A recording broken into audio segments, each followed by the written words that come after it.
সত্যি কথা বলতে গেলে আমরা বহুদিন ধরেই এই বিষয়টা দেখতে পাচ্ছি যে কোনো না কোনোভাবে সন্দীপ ঘোষকে আড়াল করার চেষ্টা করা হচ্ছে।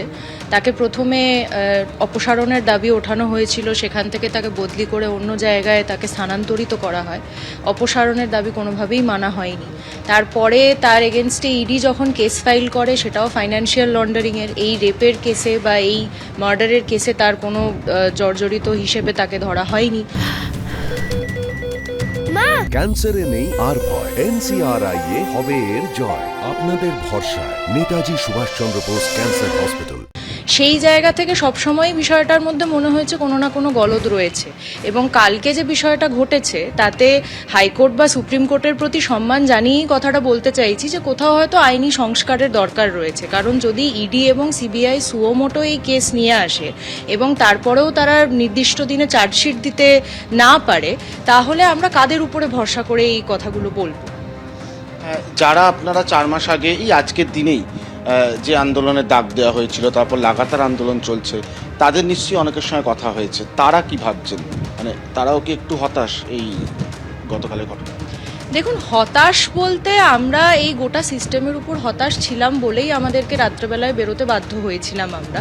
কারণ আমরা বারবারই কথা বলেছি যে জনগণের যে আন্দোলন, তার তো আসলে কোনো পার্টিকে চ্যাম্পিয়ন করানোর বিষয় থাকে না, সে শুধুমাত্র সত্যের পক্ষে থাকে। সেই জিনিস মাথায় রেখে আমরা চেয়েছিলাম যে আমাদের নিরাপত্তা যাতে নিশ্চিত হয়, এবং এটা একদিন বা 4 মাসে হয়ে যাবে না, সেইটা আমাদের কাছে খুব পরিষ্কার ছিল। এখন তো মনে হচ্ছে ধরুন নজিরবিহীন ঘটনা ঘটিয়েছে কেন্দ্র সরকার থাকা পার্টি, যারা মোটামুটি ব্রাহ্মণ বলে রেপিস্টদের বাইরে নিয়ে এসছেন, রেপে অভিযুক্ত মানুষদের বাইরে নিয়ে এসছেন, তাদের মালা পরিয়েছেন, তাদের ইলেকশনের টিকিট দিয়েছেন। এবার তো মনে হচ্ছে রাজ্য সরকার একই পথে হাঁটছে। এরপর কি ভাবছেন? মানে আপনারা যারা পথে নেমেছেন নির্দিষ্ট দাবি সামনে রেখে, তারা কি সেই আন্দোলনের পথ অব্যাহত রাখবেন, বা এরপর কি এই বিষয়গুলোকে নিয়েও কি আবার রাস্তায় নামতে হবে? দেখুন, রাস্তায় আমাদের থাকতেই হবে, এবং আজকে 4 মাস বাদেও বহু জায়গায় মানুষ কনভেনশনের ডাক দিচ্ছেন, তারা মিছিলের ডাক দিচ্ছেন, পথসভার ডাক দিচ্ছেন। আমাদের দেখে মনে হতে পারে যে আমরা 14ই আগস্টের মতন এত হল্লা করছি না, হয়তো মনে হতে পারে যে আমরা চুপ আছি, কিন্তু মনে মনে আমরা কেউই শান্ত নই। কারণ এই বিষয়ের গোটা অপসারণ না ঘটা অবধি, এই গোটা নিরাপত্তার বিষয়টা না পাওয়া অবধি আমাদের কারোর শান্ত হওয়ার মতন পরিস্থিতি তৈরি হবে না। আন্দোলন যেভাবে চলবে, যেরকম দরকার মনে হবে, এরপরে যদি কোনো বড় কর্মসূচির দরকার পড়ে আমরা নিশ্চয়ই পথে নামব। একটা বিষয় যে যে মেয়েটির বাবা মা তারাই নিজেরাই এই সিবিআই এর জন্য আবেদন করেছিলেন আদালতে, তার ভিত্তিতেই আজকে সিবিআই এর তদন্ত। সেই সিবিআই এই প্রমাণ লোপাট এই কেসে 90 দিনে চার্জশিট দিতে পারল না। তারা তাদের প্রাথমিক প্রতিক্রিয়া জানিয়েছেন যে তারা অত্যন্ত হতাশ। তাদের দৃষ্টিকোণ থেকে বিষয়টা কিভাবে দেখছেন? দেখুন, যেহেতু মামলা এখনও বিচারের আওতায় রয়েছে, খুব বেশি মামলা নিয়ে কথা বলতে আমি চাইছি না, কিন্তু নিশ্চয়ই এটা মনে করছি যে আইনি সংস্কার দরকার, তাদের কার্যে সংস্কার দরকার, এবং এইটা মাথায় রাখা উচিত যে প্রথমেই প্রমাণ লোপাটের যে বিষয়টি উঠে এসেছিল, যে বিষয়ে তারা জামিন পেয়েছেন, সেটি যাতে কোনোভাবেই তারা করতে না পারেন।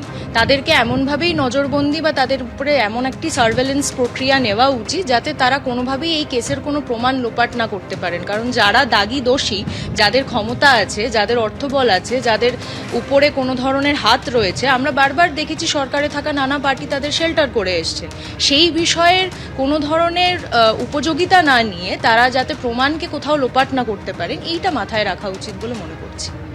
শেষ প্রশ্ন করব, জামিন পাওয়া মানেই তো নির্দোষ প্রমাণ হওয়া নয়, এটুকুই কি এই মুহূর্তে একটা আশার আলো দেখছেন?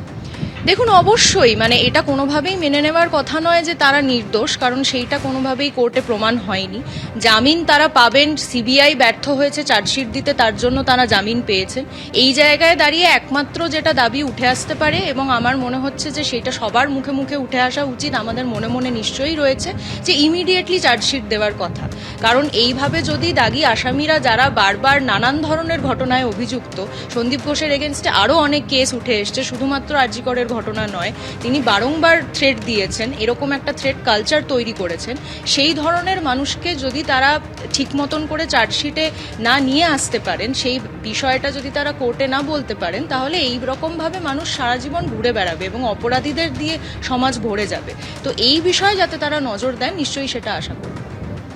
দেখো, কথা বলছিলাম রিমঝিমের সঙ্গে এবং খুব স্বাভাবিকভাবেই কালকের যে ঘটনা, কালকে সন্দীপ ঘোষ এবং অভিজিৎ মণ্ডল জামিন পেয়েছেন। যদিও সন্দীপ ঘোষ এখনও ইডির করা যে দুর্নীতির মামলা রয়েছে তাতে জেলেই থাকছেন। এই পুরো বিষয়টায় তারা একটু আহত, কিন্তু এখনও মনে করছেন যেহেতু জামিন মানেই নির্দোষ প্রমাণ নয়, তাই সেই জায়গা থেকে রাস্তায় থাকা, আলোচনা করা, কথা বলা, সেই জায়গা থেকে কিন্তু তারা প্রত্যেকেই সরতে এখনও নারাজ।